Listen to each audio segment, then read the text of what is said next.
10 years from now, what do you think is going to have changed the most about cannabis and the real estate industry? Yeah, I think general adoption. So community level neighborhood street corner adoption. We're going to see, and we didn't get into this maybe again for follow-up discussion, but cannabis is treated as a NIMBY industry, not in my backyard. Most of us commercial realtors and real estate people know that. Oh, I mean, I've sat in on meetings. I know.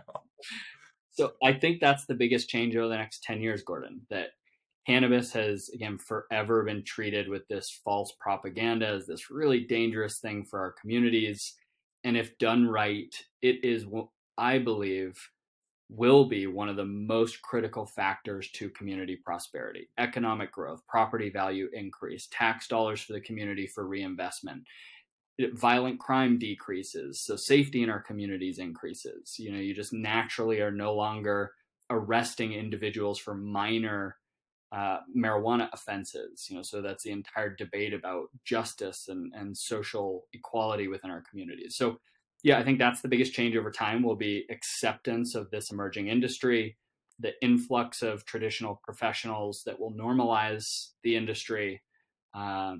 And I'm hopeful we will see those prosperity metrics proven, across the board from the work we do if we get it done right. Yeah, I'm going to just have one quick follow-up on that. And so the one quick follow-up is as we start to see more adoption, um, every industry as it matures consolidates. Do you think that we'll be able to have the same diversity that we have right now in the industry 10 years from now, or will it be a much more consolidated branded industry?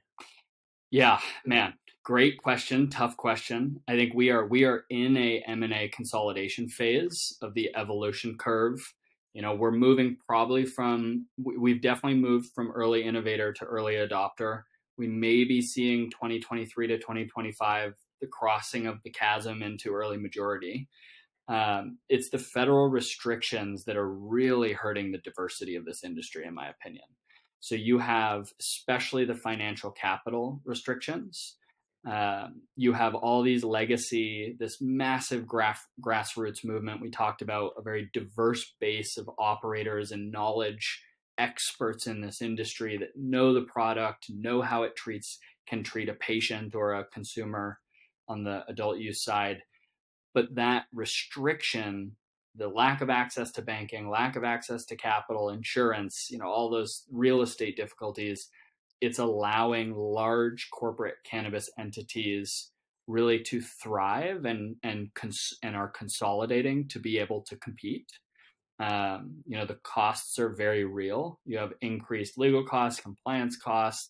The tax circumstance at the federal level is pretty wild if you're a plant touching company. So without going any further down the rabbit hole right now, I think that the answer to your question, Gordon, will we see increased diversification of everything, of operators, of races, of nationalities, of ages, of experiences?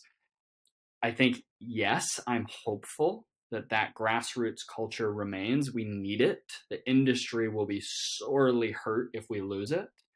But we need to open the door for all of those individuals to be able to compete fairly and not be able to suffer from restrictions that only huge, well-funded corporations can surpass. And again, I'm pro everything, mom and pop to corporation, but the diversity really needs kind of the equal playing field, or it will.